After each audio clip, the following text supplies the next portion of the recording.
Hai, Assalamualaikum warahmatullahi wabarakatuh. Jumpa lagi dengan saya Sunan di channel Malindo Damai. Oke guys, jadi ceritanya tadi saya terjumpa satu video ini di TikTok. Ini patut saya bahas sih. Oke, di sini saya akan putarkan sekali lagi. Ini di Riau, Pak. Tahu persis kalau orang Riau itu jarang betul mau berobat di Jakarta. Pasti kalau nggak di Penang, Malaka, kalau nggak di Singapura, Pak. Hanya itu pilihannya. Karena apa? Karena biaya berobat ke Jakarta itu jauh lebih mahal. Tiket pesawat tuh 2 juta. Kalau ke Malaka, Pak, 500 ribu, 300 ribu pun dapat. Jadi ahli parlemen ini membandingkan biaya perjalanan berobat ke Malaysia, ke Singapura, dan ke Jakarta.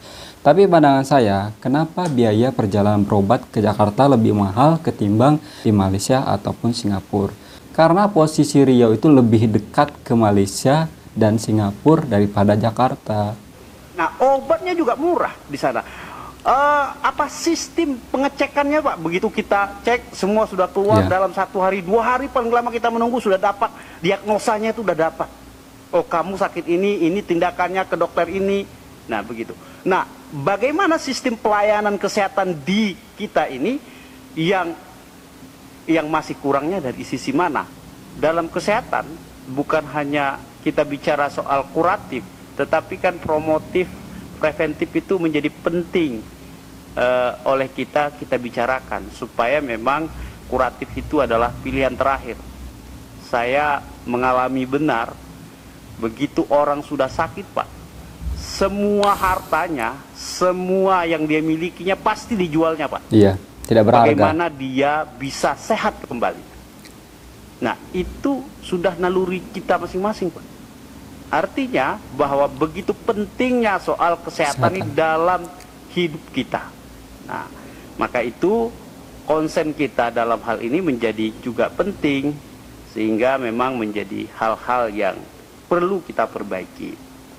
Nah, saya lihat sistem pembiayaan kesehatan. Ini juga penting, Pak, kita bicarakan. Salah satu, Pak, selama ini kita bicara soal sakitnya itu sakit biologis, Pak. Sakit kejiwaan ini pernah nggak diperhatikan oleh pembiayaan sistem kesehatan? Ini juga penting, Pak, karena ini apalagi dengan kompleksitas yang hari ini sangat kompleks kehidupannya, itu banyak orang gila, gangguan jiwa, itu, Pak, lebih sakit dari sakit fisik sebenarnya.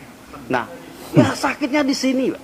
Nah, itu ada nggak kita bicarakan, ya, modelnya, bagaimana pembiayaannya, bagaimana penanggulangan, itu penting menurut kita bahwa menjadi diskusi kita dalam hal ini. Menurut saya yang mana sisi kurang dari sistem perbaikan, karena baik bicara soal teknologi, Pak, ya, maupun soal pelaku bisnis kesehatan, baik itu dari sisi pengobatan, sistem-sistem obat yang beredar di tengah masyarakat.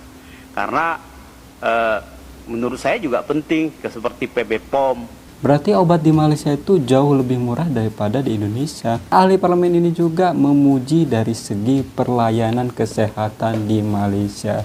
Dan ahli parlemen ini juga memuji dari segi kecepatan mendiagnosis di Malaysia. Begitu dicek penyakitnya apa, langsung keluar itu berapa hari kemudian. Beliau loh yang cakap, bukan saya. Kalau beliau menjelaskan seperti itu, berarti itu berdasarkan pengalaman beliau, bukan dibuat-buat. Selama ini kan ada beberapa netizen yang mengecam saya, dibilangnya saya itu mengada-ngada tentang pelayanan kesehatan di Malaysia lebih baik daripada di Indonesia. Bahkan saya cerita berdasarkan pengalaman saya pun dibilang saya mengada-ngada. Nah, kalian dengarkan nih ahli parlemen yang cakap langsung, yang bilang langsung. Kalian masih tidak percaya? Terserah. Maka dari itu, ramai dari kalangan artis, pengusaha, orang kaya lebih memilih berobat ke Malaysia ataupun Singapura. Antara lain faktornya dari alat-alat kesehatannya lebih jauh memadahi.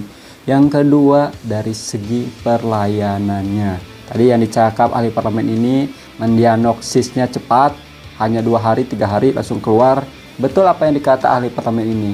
Kalau kita posisinya sedang sakit, harta itu nggak dipikirkan lagi, yang penting kita sehat.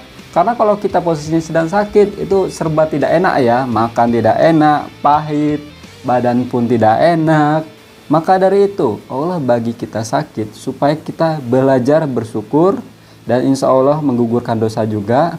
Kalau kita sembuh dari sakit, mesti kita itu ada rasa bersyukur ya. Alhamdulillah bisa menikmati udara segar, makan sedap, itu bentuk bersyukur. Berapa bulan kemudian kumat lagi, kalau nggak ada duit pening. Jadi harus diuji sakit dulu, baru ada timbul rasa bersyukur. Maka dari itu kita harus banyak-banyak bersyukur. Orang-orang yang diuji sakit, kena stroke, kena jantung, penyakit-penyakit kronis, mereka mengeluarkan duit banyak hanya demi sembuh. Masa kita yang sehat ini tidak bersyukur dibagi kesehatan? Orang yang sekarang berada di hospital, lihat kita sehat, itu jealous. Mereka ingin sehat. Oke teman-temanku semua, saya Heri. Assalamualaikum warahmatullahi wabarakatuh. Ciao.